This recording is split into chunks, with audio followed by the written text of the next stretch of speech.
মাস গেলে 1000 টাকা দিয়ে দেবে মায়ের হাতে, এটা নয়। মায়েরা যাতে মাস গেলে ওই 5-7 হাজার টাকা ইনকাম করতে পারে তার পলিসি তৈরি করার নাম হচ্ছে এমপিএমএলএ। সরকার তার নাম, সরকারের এটা নাম নয় যে মাস গেলে 1200 টাকা 1000 টাকা দিয়ে দিচ্ছে, এটা সরকার নয়। সরকার যে হবে, সরকারের কাজ হচ্ছে স্বাবলম্বী করা, হাতে যাতে টাকা আসে, মেহনত করবে, কষ্ট করবে, তার ব্যবস্থা করা। এবার আপনারা বলুন, সিএম জাফর স্যারের কি কাজ ছিল?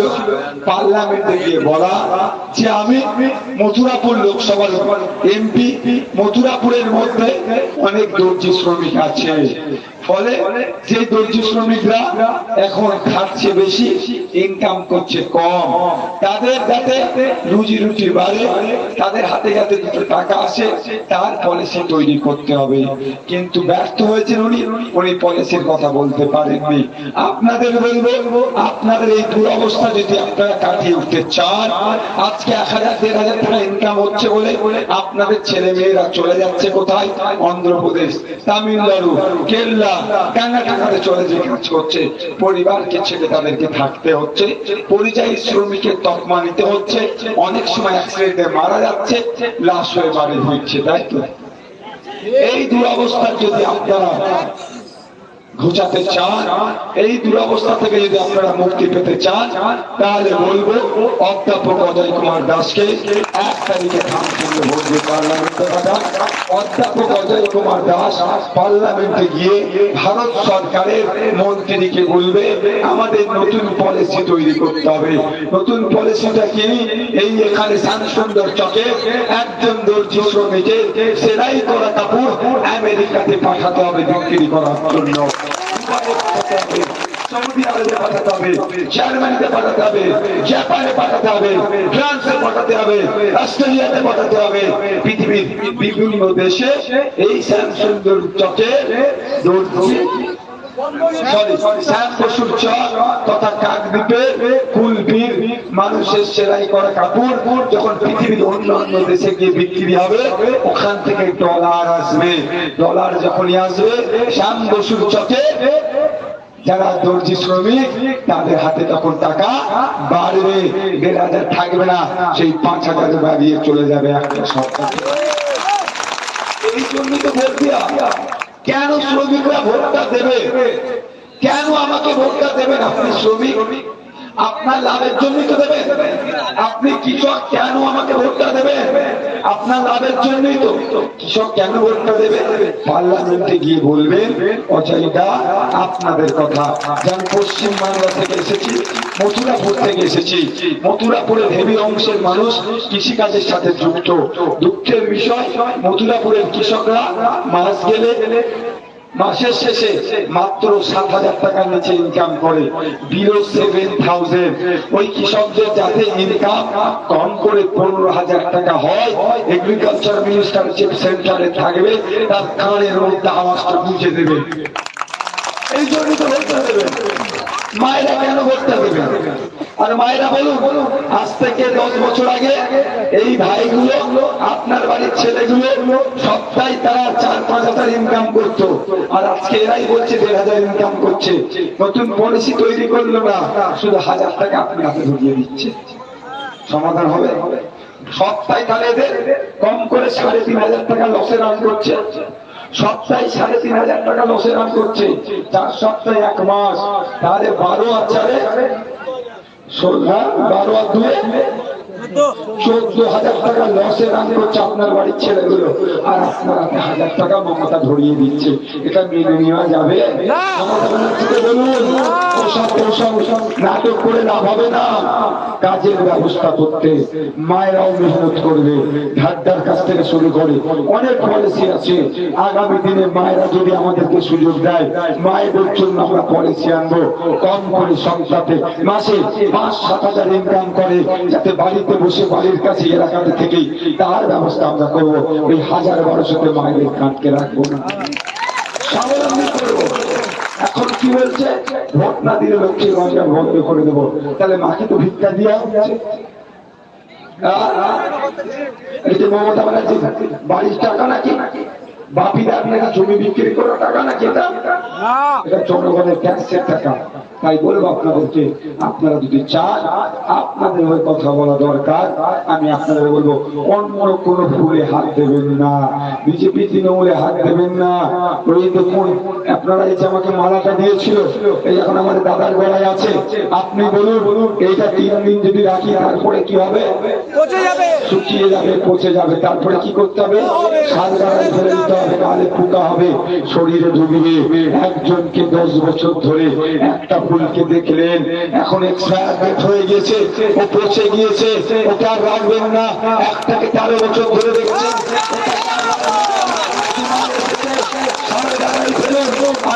পোকা জন্মাবে। পোকা জন্মালে কি হবে? আমাদের বৈষ্ণব ধর্মের মানুষের সাথে মুসলিম ধর্মের মানুষের মধ্যে বিভেদ লাগিয়ে দেবে, মুসলমানের সাথে দলিতের বিভেদ লাগিয়ে দেবে, মুসলমানের সাথে হিন্দুর বিভেদ লাগাবে। ও পোকা ঢুকে কি করবে? আমাদেরকে ক্ষতি করে দেবে। সমাজে তৃণমূল বিজেপির পোকাকে আমরা রাখবো না। সময়ের আগে ওদেরকে কি করবো? সার গাদায় ফেলে দেয়। কোন ফুলে হাত দেবেন না।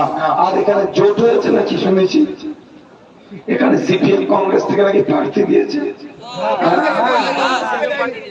ওই ওদের জোটের প্রার্থী হয়েছে। জোট হয়েছে তো এরা জোটের নামে ভোট করেছে। জোটের নামে কেউ বিজেপিকে সুবিধা করিয়ে দিতে চাইছে, কেউ তৃণমূলকে সুবিধা করিয়ে দিতে চাইছে। আপনারা বলুন, জোট হয়েছে তো ভালো কথা। কুচবিহারও তাহলে জোট হয়েছে। কুচবিহারে তাহলে কেন হাত চিহ্ন প্রার্থী দিয়েছে, লাল ঝান্ডাও প্রার্থী দিয়েছে।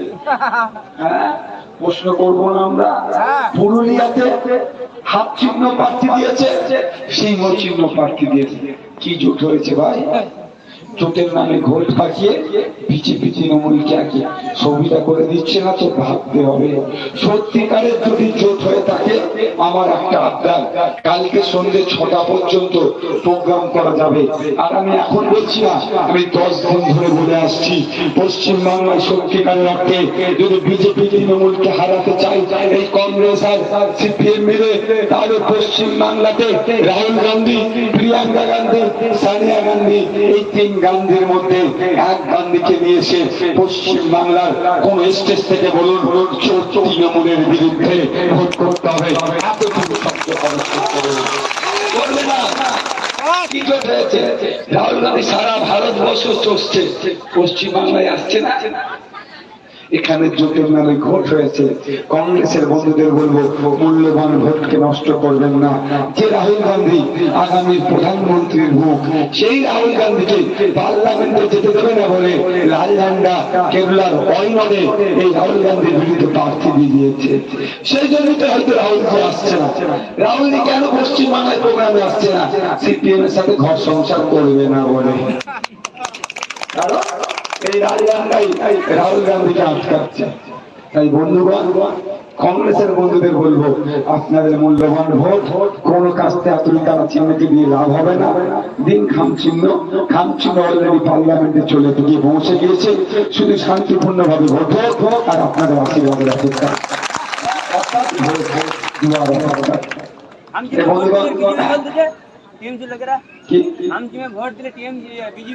আচ্ছা বলছো, উত্তরটা আমি দিচ্ছি।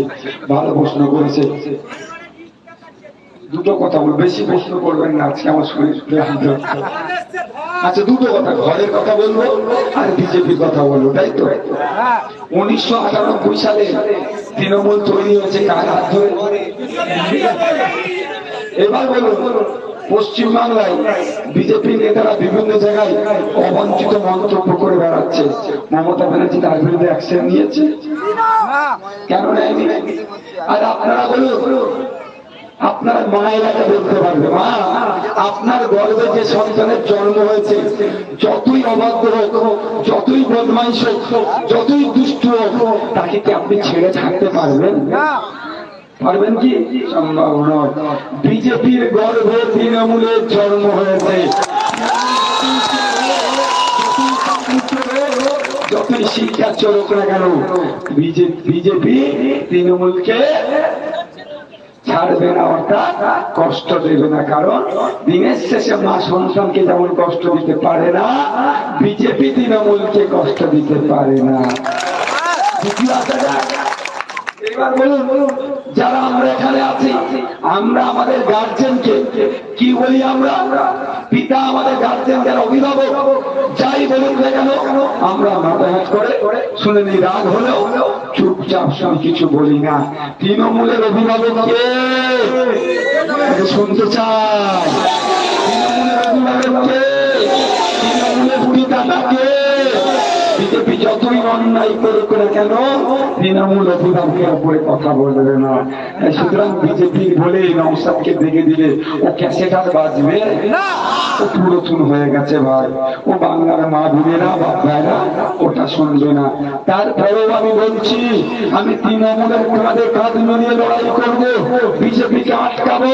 আগে পার্লামেন্টে গিয়ে সিএ এর বিরুদ্ধে মমতা ব্যানার্জি একটা মামলা করুক, তাহলে আমি মমতা ব্যানার্জির কাঁধে কাঁধ মিলে লড়াই করবো, মমতা ব্যানার্জির কাঁধে কাঁধ মিলে লড়াই করবো।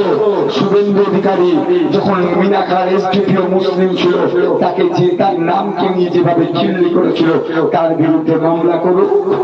আমি মামলা তৃণমূলের কাঁধে কাঁধ মিলে বিজেপিকে আটকাবো।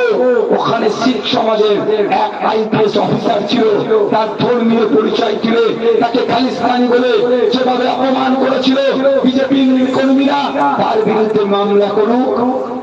ও, তুমি বিজেপির বিরুদ্ধে লড়াই করবে না, আর নওশাদকে বলছে বিজেপি সুবিধা করে দিচ্ছে। তলে তলে সব ব্যাপারে এক হয়ে আছে, আর নওশাদের দিকে আগুন তুলছে। এই কাজগুলো করতে বলো। আমি তৃণমূলের কাঁধে কাঁধ মিলে লড়াই করব। এই শ্যাম বসুর চকে যে প্রাইমারি স্কুলটা আছে, যে হাই স্কুলটা আছে, সেখানে পর্যাপ্ত পরিমাণে শিক্ষক দিয়ে তৃণমূলের হয়ে আমি গলা পাঠাবো। কি বলছেন, দল ছেড়ে দেবো? হ্যাঁ, তৃণমূলের কথা বলবো। সাগরের মানুষেদের